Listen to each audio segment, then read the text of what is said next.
I know I am late to the party on making a profile video on the new Royal Knights deck, but if you have watched my videos, you know I put in some effort behind my deck profiles and make the best profile to my ability. I don't just throw a deck together and make a video on it. Anyway, the Royal Knights are finally here, and I will be honest, this deck has a bit of a learning curve to it. Before we jump into the deck profile, don't forget to subscribe to the channel so you can catch my live streams on Mondays around 5 p.m. 6 p.m. Central Time, showcasing the deck profiles I have created. If you want to stop by and play a few games with us, link for the Discord will be down in the description below. It's a little weird here, but let's start off with the Digi-Eggs. Yggdrasil, of course, which is the main engine for the deck and allows you to hard drop the Royal Knights for cheap. Yggdrasil is also the first card to ever have breeding effects that interact with the game. So to quickly summarize, at the start of your turn, you hatch, then reveal another card from the breeding deck, place it underneath Yggdrasil along with all the Royal Knights you have in play. Keep in mind that even when you do go first, you will hatch and place another Yggdrasil underneath. Yggdrasil's main ability allows you to reduce the play cost by 4 when you play a Royal Knight, and for each card that is underneath as a source, it gets reduced by further 1. So late game you will be playing Royal Knights for potentially free. The main goal of this deck is to build your Yggdrasil with enough sources under it so when you play Omnimon you can bring them all out and attack with Rush. No level 3s are being run in this deck, so starting off with the level 4s, we have 2 of the Porcupimons from BT13. Your biggest concern playing this deck is your opponent playing Psychmons, which prevents all players from reducing play costs, and that's all that you are doing with this deck. So having cards to get rid of Psychmons is paramount. If you have no way of removing Psychmons, then you will be playing everything for a full cost. I love Porcupimon because it allows you to delete 2 level 3s, once when you play it and once when it gets deleted. I like to play this card and keep it in play for when another Psychmon is played. Then I would just swing at security and try to get Porcupimon deleted so I can pop the new Psychmon. I am only running 2 because you do not want to have too many cards that are not Royal Knights, as it will slow down the deck. Up next we have 4 of the Omegamons from BT13. A cheap play cost compared to everything else. Great on play as it allows you to draw a card, but what is even better is its on deletion effect. When deleted, you are able to place a Royal Knight from your hand under Yggdrasil. This not only helps speed up with what the deck is trying to do, but also good for chip damage. 2 copies of Sistermon CL from starter deck 12. This Sistermon is good to help you cycle with your deck and get Omnimon or any other card that you are looking for that has Royal Knight. The reboot is more helpful late game more than early game. Your Royal Knights will be getting absorbed anyway, so it's not too important. I do like her for when I do want to swing and still have active blockers. Last but not least, the first of the Royal Knights that we are running is the new Magnamon from BT13. If you go first and have a Magna in hand, he is very helpful in not passing too much memory, since you will be playing it for a reduced cost of 2 only. Having blockers in this deck is amazing since you want to stall your opponent as long as possible, so you give yourself enough time to set up. His all turns when he leaves the battle area will trigger when Yggdrasil absorbs him, causing you to draw a card.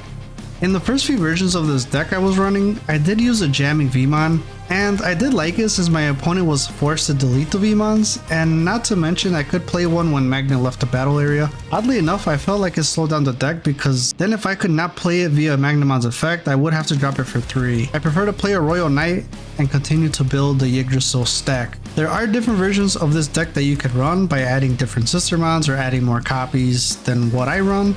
There is no one way to play this deck, and I think that is what makes this deck fun. Let's move on to the rest of the Royal Knights. Up next, we got the new Alphamon. This card is so good on play. By placing one Digimon from the trash under its card, being a card with X Antibody or Royal Knight, in its trait, all of your opponent's Digimon with a play cost of 10 or more cannot attack the player.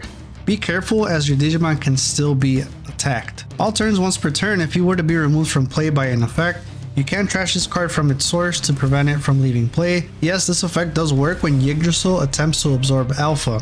Good to be able to leave your Alphamon in play an extra turn and be able to swing. Up next, 2 copies of Craniamon from BT13. On play, your opponent's Digimon's effect cannot affect this card until the end of their turn, which can come in handy against cards like Quartz.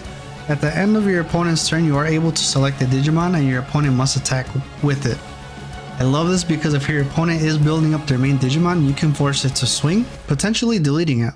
Also, another way to get rid of Psychmon, however, you would have to drop it for a play cost of 13, so most likely not. Do remember that if your opponent's Digimon has summoning sickness or unable to attack, they will not be able to attack via Craniomon's effect. Two of the All Force Digimons, being able to trash and potentially bounce back a Digimon into your opponent's hand is very good. Keep in mind that you would have to play him first and then play another Royal Knight in order to activate this effect. Late game, when playing him via Omnimon's effect, can be very beneficial since you could potentially trash all sources from a Digimon and then bounce it back to the hand. 3 copies of Leopardmon. This card is amazing for a few reasons. First, once per turn, you are able to play a Royal Knight from your hand for a reduced cost of 4, meaning Magnamon could cost 3 to play. So when you use Yggdrasil's effect to play Leopardmon for free, you then can play another Royal Knight, and then his second ability kicks in. When you play a Digimon, all of your Royal Knights gain blocker. This includes Leopardmon. 4 copies of Dynasmon, another great Digimon to use early on in the match since he is a lower play cost than others, allowing you to reveal 4 cards from your deck and adding 2 Royal Knights, of course. Helps with cycling through your deck quicker. His second effect is very good late game by deleting all of level 4 or lower Digimon when you play another Royal Knights. 2 of the new Lord Nightmon. Lord Nightmon allows you to get pieces from your trash back into your hand, which is so good since you have seen that there are cards that trash cards. Its secondary effect is honestly good only when you have multiple bodies out, since you gain a memory when an opponent's Digimon's attacks, and for every Royal Knight you have, you do gain 1 memory. Up next, 1 copy of BT13 Gallantmon. The new option card allows you to play a Digimon from Yggdrasil's source and have it gain Rush. This allows you to play Gallantmon and get rid of high level Mons with Raid, popping a Digimon with 6000 DP or less, or trashing a security. 2 copies of the new Jesmon. Another great card for deleting Floodgate cards and late game giving all of your Royal Knights DP buffs. Keep in mind it does not count itself as a target for DP increase. This means if you have Jesmon and let's say an Omnimon on the board, then you only get 1000 DP for each Digimon, so Omnimon would jump up to 15,000 and Jesmon would jump up to 12. 3 of the Gankumon, 13,000 DP blocker, which is strong, and it's on play allowing you to play a Royal Knight from under Yggdrasil sources, besides being able to play itself and Omnimon. Keep in mind you will still not be able to attack since you do not gain Rush, unless of course you play out my new boy, the new Gallantmon, and here we go, 3 copies of this new beautiful BT13 Gallantmon. For every 5 cards in both players' trash, you can reduce the play cost of Gallantmon by 2. This is amazing because late game you can play Gallant by his own effect and still be able to play another Digimon using Yggdrasil's effect. This Gallantmon has Rush, which allows you to attack the turn it is played. Also a very strong when Digivolving, on play, and when attacking ability that lets you delete a Digimon with 6000 DP or less. If no target was deleted, then you will delete a Digimon with 13,000 DP or more. Playing a Gallantmon, you can delete a Digimon, swing at security, and pop another body. 2 of the new Kentarosmon. On play, if there are 6 or less security cards in both players' security, you gain 3 memory, and reveal a yellow card from hand and place it on your security stack. When attacking, you are able to trash a security card to unsuspend this Digimon and give a Digimon minus 7,000 DP. This card is great late game, allowing you to recover security and swing for 2 checks. Up next, 1 copy of the old EX3 Examon. Personally, I think the old Examon is better than the new one. Being able to suspend an opponent's Digimon when you attack and unsuspend yourself at the same time is so good. You can bypass blockers this way. Of course, you won't ever really drop this Examon. It is better to place it as a source for Yggdrasil because of its high play cost, and that is why I'm just running 1. So if you do have a Kentaros and an Examon, you potentially have 4 checks right there with just those 2 Digimon. The last and my favorite Royal Knights, of course, is Omnimon. 4 copies is a must to see the true potential of this deck. When you play Omnimon, you have 2 options. 1, you can delete an opponent's Digimon, which is amazing because his deck lacks removal. 2, when you play this card by deleting your Yggdrasil, you can play 1 copy of each Royal Knight and give it Rush.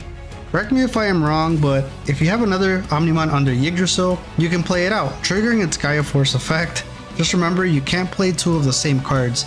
This is why you want to build Yggdrasil's sources quickly and with different Royal Knights. Depending on the matchups, you have to be careful on the order you play out the Royal Knights since they have secondary effects that trigger. 4 copies of the option card, Royal Knights of the Purge. Don't let that 6 cost option card fool you. Once you have all Yggdrasils underneath itself, it will essentially cost you 3 since you gain a memory. Keep in mind, Yggdrasil's inherit only work on option cards that are placed in the battle area, not played. Knights of the Royal Purge help in drawing a card and placing a Royal Knight under Yggdrasil himself. The delay effect allows you to bring out a Royal Knight from its sources and give it rush. So here is how the Galamon from BT12, Examon, and all the other Royal Knights can be utilized more effective. I love doing this with the Exa since you can attack, suspend a Digimon, and attack the Digimon or Gallant with Raid. Keep in mind that the unplay effects will not activate. Last but not least, 2 of the new BT13 Marcus. This guy is just busted. He is costly, which is the reason I am running it at 2.